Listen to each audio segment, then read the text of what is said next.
Hello, everybody. Welcome to Pearls of Wisdom. I have this time a little card reading for you for this Sunday. And I want to address a couple of other things also. You know, I've been asked many times again, beside that CO2 thing, and I really hope that you went to my blog and read it about it. Because in a moment, I really say knowledge is power. Especially when we have all these people around fighting us and saying, oh no, but it cannot be like that, and we have to trust the authorities and so on. And then you can only argue with facts. And the interesting thing is that you can find it even with Google anywhere, these facts that are there. And about rejuvenation, I have been asked about that many times. And I just kind of stumbled over a video with Kryon again yesterday, and I will also put the URL below where he explains that again. So our cells are making themselves anew or replicating every certain time. And as far as I remember, but I have not researched that one right now. So as far as I remember, it takes about 7 years for our whole body to be new again. So generally, when our cells replicate, they just kind of, before the moment they replicate, there is a decision to make. Do we do it the old ways, or is there anything else? And Kryon explains that very well. So since we are living on a false matrix, and the false matrix is falling now, it's fallen actually already, but most people are still in the habit of the false matrix, and that is also happening within our body. Now, if you go and look a little bit into his history, what has been fed to us, you know that it's all wrong. So if we start to talk to our DNA, to talk to our body, to talk to the innate or the consciousness, the body consciousness, or whatever you want to call it, so you can start an affirmation like, you replicate not in the old ways anymore. This is over. So you say something to your cells that align to the original DNA, to the original blueprint of that human being that is supposed to live many hundred years. And I know that also in the Bible, where there's written about people who get few hundred years old, that people say, oh, that must be a mistake, and that was maybe months or not. But it's not. I can really understand that our body was not made just for a few decades, that it was made for much longer, because it is so beautiful. It is so wonderful how our body functions.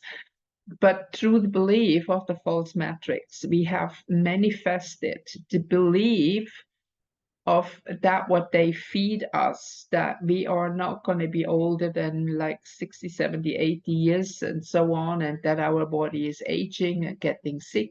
And that is the pattern that is there. So if you start to talk to your cellular memory, to the cells that rejuvenate, to align to the original human DNA and not replicate in the old ways. So I do that every morning, and I do that more or less since maybe 7 months, 8 months, something like that. And I can see a difference. I can see a difference. And some other people see the difference too. So I can just encourage you to do that. And because I say that, it's very interesting, because the reading and the cards are going to point out something very similar, and I will share that right now. And you see that the very first picture that we have is the tree spirit Yakshi. And this is the spirit of nature. And again, here, remember what I said. If we realign to our true nature again, everything will move back into harmony. We don't have to stay in wrong patterns, in wrong growth patterns. But if we leave it to nature, if we leave it again up to the nature spirit, the sun, the moon, the harmony, the yin and the yang, the tree that grows in its own way. And it's like everybody of us, that it doesn't matter if what skin color or a religion or whatever you have, not even a gender, that within us there is a natural inborn intelligence. And all we do and all the lobby and the controllers are doing is to suppress this true nature of us. And this has gone, of course, for generations and generations. And this is why it is so important to wake up and to be in contact with nature. And please, if you have a chance, and I think everybody has, if you really want to, go and walk barefoot for a little while, or at least then hold with your both hands with the palms, hold a tree that you can root yourself, that you can align yourself with the true energy of Earth, because remember, we are electromagnetic beings. So we need exchange, we need to be grounded. Otherwise, we might have a shortcut and many headaches or other disease, that dis-ease that we have are connected with that we are not grounded. It's like shortcuts in certain organs. So this is quite easy to remedy.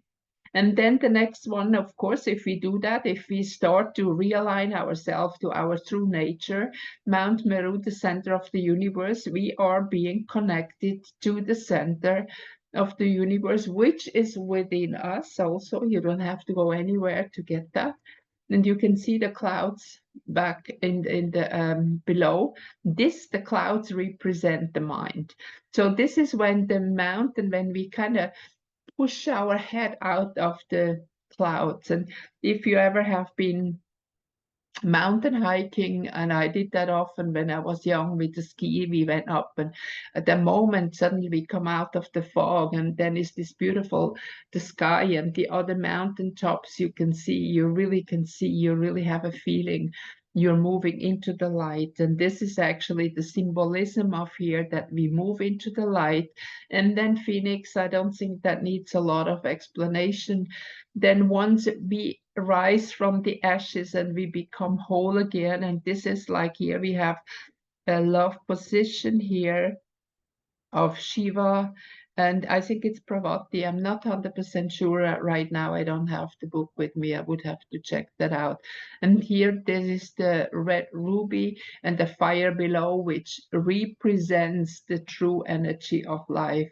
And the wings, you know, look at the mountaintop here again. When you are up here, there's nowhere you can go anymore with your feet, with walking. So that is the point when you start to fly. And we have so many times the analogy of the butterfly, that we are caterpillars, like creeping here in the moment, in just seeing, just not very far. And once we have the wings, when we are gone through the cocoon and become the butterfly, we can lift, we can look down, and we can see things more clear. And this is also the analogy of that. Once we are we have the yin and yang balance. And this is something also very important to understand. You have to balance the yin and yang, but not on the physical level. So all this kind of gender confusion is very stupid in a way, because you have to balance yin and yang within. As long as you have a physical body, you will have a physical gender. And there are only two, and that's it. And no matter what they tell you, that's not working. So what you can do here is just align in the meditation with the yin and yang, and then you will have the third point, which is the kind of neutral point. We have positive, negative, and then we have the third point, which would be the grounding, then to bring it all together. This is how we learn in life. We are here, we are confronted with something, let's say a problem or whatever it is, and then we go forth and back. And once we understand it, we jump up to the third point. And I have actually described that in in my book about the flower essences. I will check. I will maybe paste something into the blog that you can understand that. That's why the Holy Trinity is everywhere. There's three first, and then from the tree they'll move out. One of the next step is seven, but which is connected with manifestation. But that's not a topic for today now. So just see this beautiful chords. It's absolutely gorgeous what we have in the moment. And, you know, it's very good to let go. I was checking the Schumann resonance this morning, and you know, there are light bursts coming in again and again and again on a very regular base, more or less every second, third day. And when I follow that since years, and before that, these light bursts were coming in. That was maybe once or twice a month, but not that regular. And I will also post those images in the blog. I have posted in my group already, so you can have a look. Because this is really interesting to see, because this gives us the proof that it's really happening. And I think it is very important to have the proof that we just don't need just to believe something because somebody says it. So you have to go through your personal experience. And once you experience it, that gives you that feeling of security within yourself. You become more clear about who you are, what you want, and where you're going. I hope this little reading helps a little bit to see even more clear. I had the moon reading just posted, and I wish you a beautiful Sunday, or whatever day you watch that video. Have a beautiful day. See you again soon. And thank you for the thumbs up.